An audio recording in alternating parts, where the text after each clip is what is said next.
What is going on, everyone? And in this video, I'll be giving you my UFC 289 main card predictions for the upcoming event taking place this Saturday, June 10, 2023. UFC 289 Nunes versus Aldana. Probably the weakest pay-per-view that we've had this year because of, probably for a variety of reasons. Co-main event is probably going to be a banger. The rest of the fights could be bangers.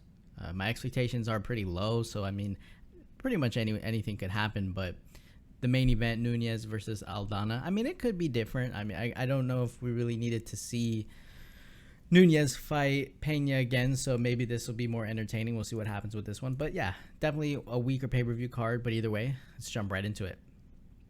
In the first fight on the main card, we have Marc-Andre Barriault, middleweight bout taking on Eryk Anders, 15-6, one no contest for Barriault, and then Anders 15-7.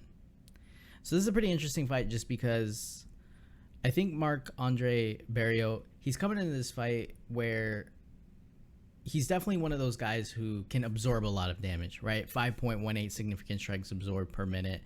But then he finds ways to come back. I mean, we definitely saw that in his last fight against Marquez. He was eating a lot of shots. When he was getting tagged, he was kind of going backwards, right? It didn't look good when he was getting tagged by Marquez, but then he kind of let him just, he relied on his chin, let him hit him, let him beat him up a little bit, and then he slowly came back in that fight. And that's, at the end of the day, pretty impressive because he shows that he has a chin. He shows that he can take some damage, keep the cardio going, and then find a way to win. Now, that's not always going to work, right? But he does have some, he did lose to Anthony Hernandez, submission arm triangle, round number 3. Chidi and Njokuani, he lost to him in round 1. He just got absolutely nuked. So I'm not saying he's invincible, but if he can get Anders to miss a little bit, maybe clinch with him a little bit, maybe Anders is able to take him down. But just anything where it's going to start to tire Anders out, Barriault will be able to probably try to stay in the fight long term. Maybe that third round to really start to do something about it and come back, and maybe Anders starts slowing down. Because the thing with Anders is, yeah, he does have some good takedowns, right? And I expect him to probably try to do that here. The issue, though, Barriault has 62% takedown defense. So I think it's not going to be I don't think it's going to be like the easiest thing to be taking Barriault down. And then at the same time, Anders is more of a one-shot kind of guy, right? He's trying to drop in that left hand. And if he is able to land it, he can definitely find success with it. I'm not saying that he couldn't just absolutely nuke Barriault in this fight. But at the same time, his volume's pretty low.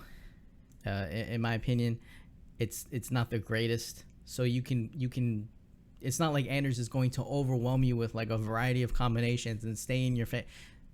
He did fight better in his last fight against Kyle Daukaus. Not to shit on Kyle Daukaus. It's Kyle Daukaus. I don't really see Kyle Daukaus being a top contender. And then before that, he lost to Jung Young Park, which, maybe he won that fight with the takedowns, whatever. Park significantly outstruck him. Split decision loss. Before that, he lost to Andre Muniz via submission in round number 1. So I feel like Eryk Anders, yeah, if he performs at the top level, if he stays on top of Barriault, he mixes in the takedowns, he's putting together better combinations, not just looking for a big left, maybe he can win a decision, maybe he can get him out of there. But I just feel like he's not going to do that. He's going to look for that one shot, and then if Barriault starts defending the takedowns, making it a little bit more gritty, Anders is going to start to fade a little bit. And then that's where I feel like Barriault can take over the fight and then pour it on, because he can start getting super aggressive. And honestly, just start pouring it on and start tagging him up, like slowing down Anders a little bit. Then he starts to pour it on him. Then he's getting aggressive. Anders is fading a little bit, still throwing out that one shot, trying to look for it, but it's not really effective. And then maybe in that third round, something goes down.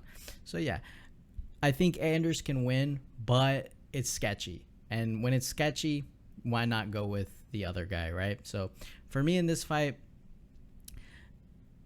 it's going to go either two ways. Anders is going to absolutely nuke him, or we see Barriault take over, start to press, be aggressive, defend the takedowns, and start pouring it on and then coming back a little bit. And I expect Barriault to get tagged a little bit in this fight. I'm not saying he's going to go untouched, but again, I feel like over the course of 3 rounds, Barriault can stay in the fight, and Anders is going to be the one getting a little bit tired. So I'm going to go Marc-Andre Barriault to defeat Eryk Anders. I'll take him to win by round 3 KO TKO. In the second fight on the main card, we have Dan Ige, 16-6, taking on Nate Landwehr, 17-4, in a featherweight bout. So for this fight, Dan Ige coming off a win over Damon Jackson. Before that, took on 3 killers, lost via unanimous decision. But I will say he hung in there. You know, he didn't get finished. He ate some shots. Did get taken down in 2 of those fights against Chang Sung-jung and then Evloev. He got taken down 9 times. He took down Josh Emmett once, but Josh Emmett was able to get that knockdown. But either way, it's not like this dude's getting finished. I mean, he took on Calvin Kattar, lost to him. Didn't get outstruck as bad as some of these other guys, though, and then lost via unanimous decision. So, I mean, this dude's hanging in there, right? He hasn't been finished inside the UFC. He definitely puts together his combinations well. He definitely needs to close the distance, though. He also has some grappling, so that'll be interesting to see whether he's using that defensively in this fight or is he able to pull off his own takedowns, and if he decides to go for that. Nate Landwehr definitely absorbing and landing a lot more significant strikes, but like I just said, he's absorbing more significant strikes as well, so he has more volume. But I think at least in this fight, on the feet, I feel like Ige could definitely piece him up. If they get into a war, I think that's where Landwehr starts to he can start altering the fight a little bit. And some of these exchanges with the grappling, Landwehr could pull off a submission, and so that's something to keep an eye on. But I think for Landwehr, he's definitely gonna have to make this an ugly fight, right? He's gonna want to brawl with Ige, you know, bring him into a gritty fight, right?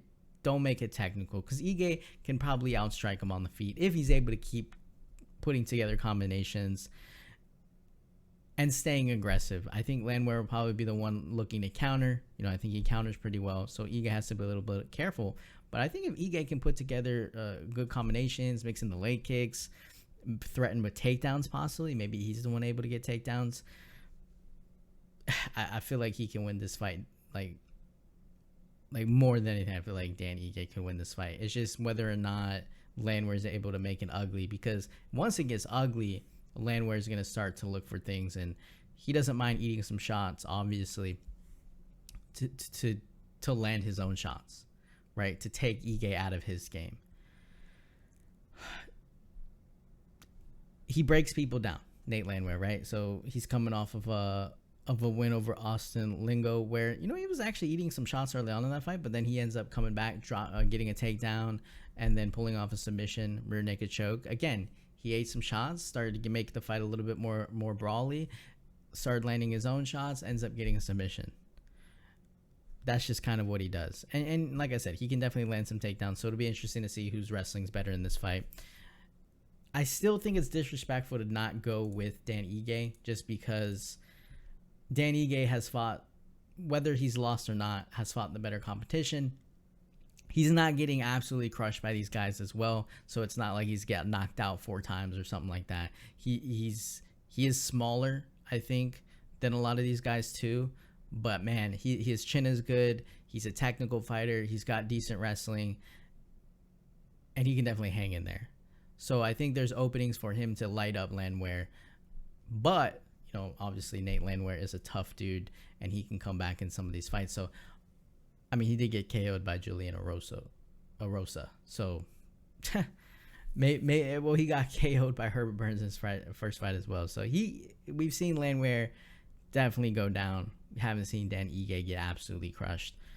So it'll be an interesting fight. But I have to go with Dan Ige. So I'm going to take Dan Ige to defeat Nate Landwehr. I'll take him to win by decision. In the third fight on the main card, Mike Malott, 9-1-1, is taking on Adam Fugitt in a welterweight bout, 9-3 for Fugitt. So this one, I think overall on the feet, Mike Malott's going to be the better striker. I think he's going to have, you know, heavy body kicks, big power, one-shot power. He's patient on the feet. I think his defense is pretty solid. Adam Fugitt, on the other hand, we've seen him kind of get dropped. I mean, even his last fight that he won, because he was able to get it on the floor and then dominate on the ground. I don't think he's going to be able to do that here. And he definitely did get tagged in that fight. He had to come back, right? He had to come back, utilize the grappling, get the wrestling going, and then he was able to full mount, drop some elbows on his head, and then he was able to come back and get the victory. But that, to me, isn't going to happen every fight, right? So Adam Fugitt has to be very careful early on. Mike Malott could definitely KO him. If he's fighting more technical, I mean, I'm sure Adam Fugitt's going to give him openings to get tagged up, and then it's just whether or not Mike Malott's going to, take the fight slow, or if he's going to pull off. Maybe Adam Fugitt gives him a pretty good fight, and maybe we see a decision. I don't want to say Adam Fugitt's going to get absolutely crushed here, just because he might try to fight a little bit smarter, knowing that Malott could probably send him onto the floor. That could be, and at the same time, Adam Fugitt maybe try to get the grappling going early on. We'll have to see whose wrestling is better. I think Mike Malott's probably going to be able to handle it. Maybe he's not getting his own takedowns or whatever, but maybe he'll be able to defend them, keep the fight standing, and just kind of outpoint Adam Fugitt for a decision victory. Yeah, I mean, we just have to see how Fugitt... I mean, if Fugitt makes it ugly and starts bringing it to him, maybe Mike Malott does what he did to Mickey Gall, and there's an opportunity for him to drop bombs on his head. But I think it could be a decision kind of fight, just because, I don't think Mike Malott's going to want to brawl with him. I think he's going to want to take it a little bit slow, and because when you fight a guy too, like Adam Fugitt, who can come back, right, who can get caught but then find his way to a victory, especially when it gets down to the floor, maybe Fugitt's going to try to bank on tiring Mike Malott out a little bit, and then he's going to try to dominate him on the ground. You want to take those fights either super aggressive, get him out of there, or fight smart, right? You don't want to just be over trying to look for one big shot, and then next thing you know, you're gassing out, and then Adam Fugitt comes back in round number 3 and gets the victory or something. So I'm going to go Mike Malott. I just think he's going to be the better fighter. So I'm going to go Mike Malott to defeat Adam Fugitt. I'll take him to win by decision. In the co-main event of the evening, we have Charles Oliveira, 33-9, taking on Beneil Dariush, 22-4-1. In a lightweight, according to Dana White, or according to Beneil Dariush, for the number 1 contender spot for the lightweight title against Islam Makhachev. So that'll be interesting to see if that even happens. I think it still depends on how dominant whoever wins this fight is, right? I think that's pretty much always the case. They promise people title shots, but if you don't really do anything, then you're not going to get that title shot regardless of whether you got a decision, right? You have to go out there and really try to get the finish. For Charles Oliveira, he did not have success in his last fight against the champion Islam Makhachev, but before that, I mean, he was on a roll. Obviously, he finds ways to win, right? He comes back, he kind of banks it on. I mean, this dude's getting dropped like every fight, right? It's kind of his thing. He's getting tagged up, he's getting dropped. It looks like he could go down, he gets wobbled, and then he comes back, finds a way to get the submission, or against Michael Chandler, get the KO, TKO, right? It's just what he does. Against Tony Ferguson, now granted, at that time, who knows how Tony Ferguson is. Charles Oliveira, 3 takedowns, outstruck him. Not pretty much anything else really going on there. Just was able to control him on the floor. Michael Chandler took him out. Dustin Poirier subbed him. Justin Gaethje subbed him. And I think the biggest thing too is, I think a lot of people are worried about his grappling, right? The submissions, if he's going to throw up the triangle, just the guillotine, the climbing up on your back, getting that rear naked choke. But you have to be worried about his striking. I think his striking is very underrated. I think most people kind of just overlook that. And the next thing you know, we saw against Michael Chandler, he's dropping this dude, right? So I think he can generate a lot of power. It's weird because it doesn't, he's not like throwing together fluid combinations. I mean, he'll get into a brawl, but then it's like, you really got to get this dude out of there. Otherwise, it only takes one shot and then you're on the floor and he's like triangling you, right? It's one of those kind of, he just doesn't look like a guy who, like, he's getting his ass beat and the next thing you know, he's winning the fight. It's just weird. Against Islam Makhachev was able to drop him. Makhachev just had dominant grappling, like just dominant control. And even on the feet, I think he surprised Oliveira a little bit, obviously by dropping him and then getting the submission via arm triangle. It's just, yeah, I mean, I don't know. Islam Makhachev is going to be hard to beat. But I wouldn't count on Charles Oliveira, right? I mean, he obviously was on a significant win streak before he fought the champion. And then you have Beneil Dariush, who's coming into this fight. And this is another thing, though. Charles Oliveira has fought far better competition in recent fights than I think Beneil Dariush has, right? So Beneil Dariush. Now, granted, Mateusz Gamrot, I think that was a pretty decent win. Gamrot did get 4 takedowns, but obviously Dariush was able to defend a significant amount of them. He outpaced him a little bit. Dariush landed 59 significant strikes to Gamrot's 33. Beneil Dariush also got a knockdown in that fight. That was a pretty good fight for Dariush. Showed incredible takedown defense, landing some pretty heavy body kicks, nasty body kicks, good power, and he was able to, Gamrot went for 4 takedowns. Gamrot went for 19 takedowns and only got 4 of them. So obviously Beneil Dariush can defend takedowns. But the thing is here is, Dariush is going to really have to take this fight deep, right? He's going to have to basically get Charles Oliveira to overwork himself, stay out of the moments where Oliveira could possibly KO him, right? Or put him in a bad situation, and then kind of drag that fight out more into like the second or third round, in my opinion. And when he's doing that, that's when I think Beneil Dariush, if Oliveira starts to get a little bit tired, maybe he's not able to get the takedowns and Dariush really gets him off of him, and then Dariush is slamming in some body kicks. That's when Dariush might be able to take over. Maybe he's able to get us finish in the third round or pull off a pretty good decision victory. But that's going to be dependent on just like the pace Dariush is able to put up. Because I think early on, Oliveira is going to be very dangerous. He could KO him with a flying knee, KO him with the check hook, he could KO him with a jab at this point probably. And in any one of those moments, if Dariush gets hurt, Oliveira is going to jump on him. So early on, Beneil has to be super careful, like just more careful than anyone, right? And in moments where Dariush hurts Oliveira, he has to be careful of rushing in on him, right? Because again, Oliveira, he could be hurt, he could be wobbled, but he comes back, he finds these ways to win, and he's always dangerous with the submissions. So that's something to keep an eye out on. It'll really be interesting to see Dariush if he can, because he's disrespected. I think both of these guys are disrespected. It's just that Oliveira has been on he was on a longer win streak before he lost. But Beneil Dariush, he's kind of disrespected. He's kind of overlooked. And he's had some great victories. Submission armbar, submission rear naked choke, KO TKO, spinning back fist.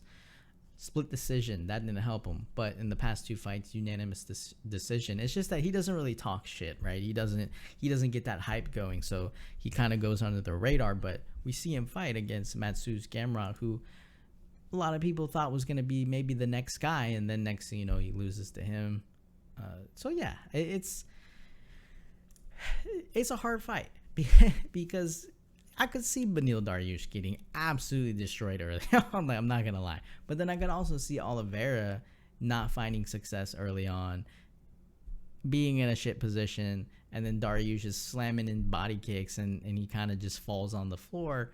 And then I wouldn't be surprised to see Dariush be able to like take him out on the floor if Oliveira is weakened, obviously. So it's one of those fights where which guy that's underrated are you gonna go with, right? Because both guys are underrated.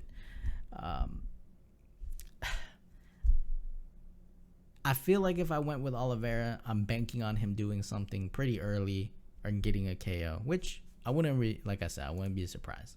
But it's like past that point, I just feel like Beneil Dariush is gonna show people like, oh shit, he's there, like oh, he's a top guy.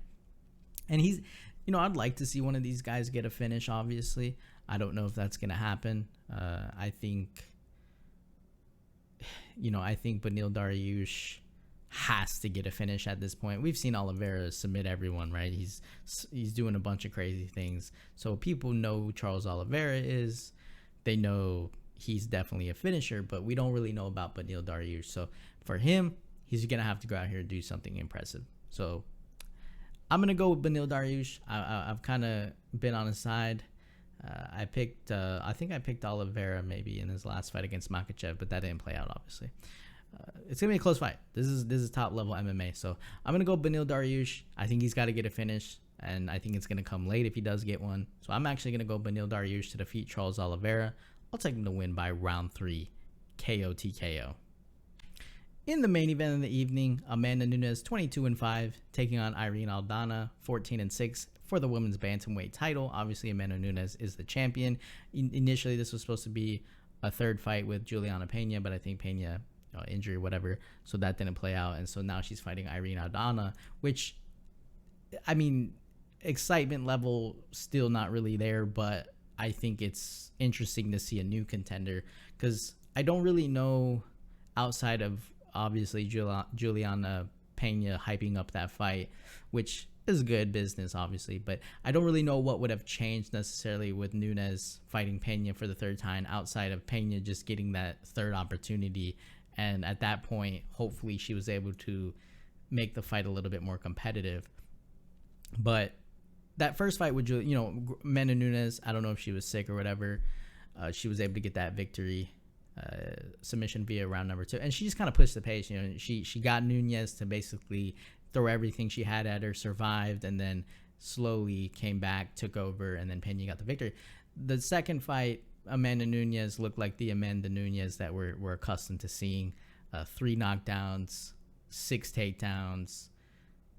Yeah, I mean, it was a lot more dominant, and then she proved over the course of the 5 rounds that like she can hang in there and then get a unanimous decision victory. So I didn't really know what I honestly thought if they fought for the third time, Nunes would take her out even more quickly than she did before.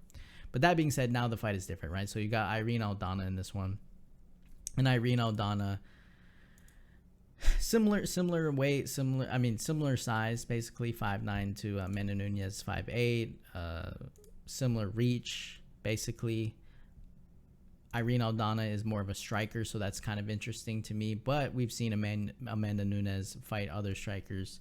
She's also, Irene Aldana could possibly get in there, throw up an armbar. That's something to keep an eye out for.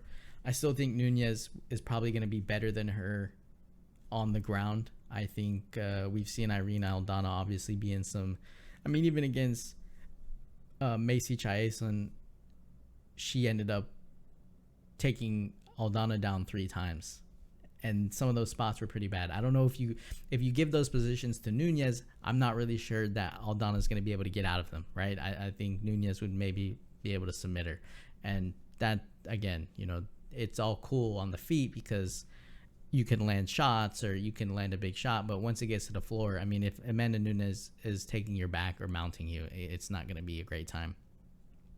So Irene Aldana, she won that fight though. I don't know, it was like she kicked her in the arm or something, broke her arm or something like that. She got that KO TKO in round number 3. Before that, she got the KO TKO in round number 1 against Yana Santos. Lost to Holly Holm. That fight, was pretty much Holm doing her home thing. 154 significant strikes in comparison to Aldana 69. Holly Holm took her down 5 times. That was not the most entertaining thing ever, but a classic Holly Holm performance. Aldana defeated Ketlin Vieira, KO TKO in round number 1. Vanessa Mello, decision, lost to Raquel. She's lost to Caitlin Chukagian. Leslie Smith. Aldana's one of those people, again, too. She gets that next opportunity. She kind of goes back, right? She loses to Holly Holm. She loses to Raquel Pennington. Now, granted, she's not losing like she's getting crushed, but she's still losing. And then when you go up to fight someone like Amanda Nunes, who's going to be great everywhere, not just on the feet. On the feet, she's super aggressive. She can counter with big shots, or she could be the one teeing off on you and getting in your face, head kicking you. She's fought everyone, right? So Nunes isn't, the only thing here is whether Nunes is going to come out and be healthy or decide to, I don't think she should decide to trade with Aldana. I know she's going to probably try to, but Aldana has some pretty good boxing, right? So why give her more opportunity to keep it in that realm? And then Aldana too, pretty good leg kicks, But the thing is like if Nunes comes out and really presses her against the fence, you know, it's not gonna be good for Aldana, because if she kind of gets shut down, she not only has to worry about getting teed off on, but now it's like, oh shit, she's gonna try to take me down, and then once that happens, you know, again. But Aldana, 81% takedown defense. So if she's able to defend the takedowns, whether or not Nunes has great grappling, you know, if Aldana can at least prevent it from getting there and tire her out, that's when I think Aldana could start coming back, lighting her up on the feet and finding success there, and then possibly getting a finish. But she's really going to have to get Nunes to work, right? Because she can't turtle back or just give up the takedown fairly easily. She has strong up kicks, you know. Like I said, Aldana's got to do everything she can, just like just like Juliana Pena, right? She's got to make this a fight. She can't just fold, because Nunes, like we know how dominant she can be. Yeah, for Amanda Nunes, when she paces herself, I think she's pretty good. She just can't get overly aggressive, and if she's not able to get a takedown, like, okay, let that go. Keep it on the feet. If she's getting lit up on the feet, go try for the takedown, right? She's got to keep it technical, pace herself. Good. She has good leg kicks. That could take a lot out of Aldana too, if she's able to keep finding success with a lot of the leg kicks. But yeah, I mean, I think Nunes, she's lost.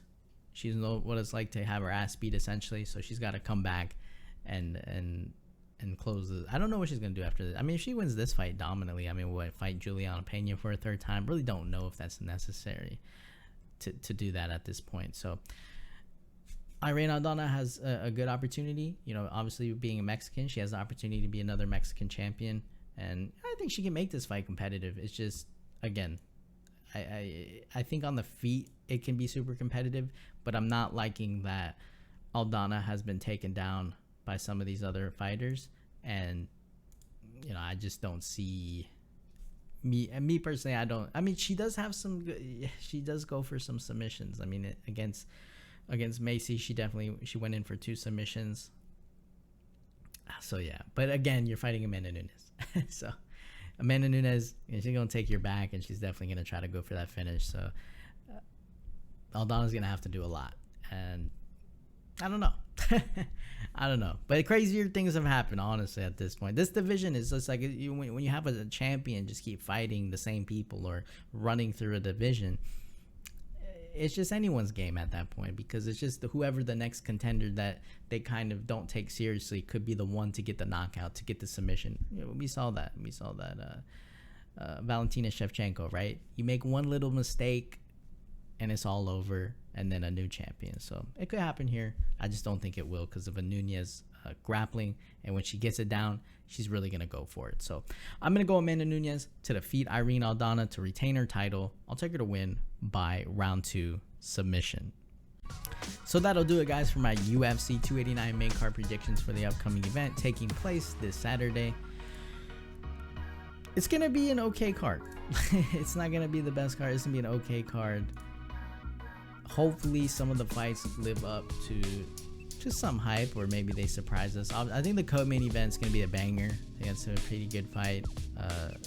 Imavov versus Curtis, that's a pretty good fight, even though it's on the prelims. I think that could have been moved onto the main card, but either way, solid card. Not really. Thank you guys for watching. Leave your comments down below. Hit the like button, hit the subscribe button. I'll see you guys in the next video.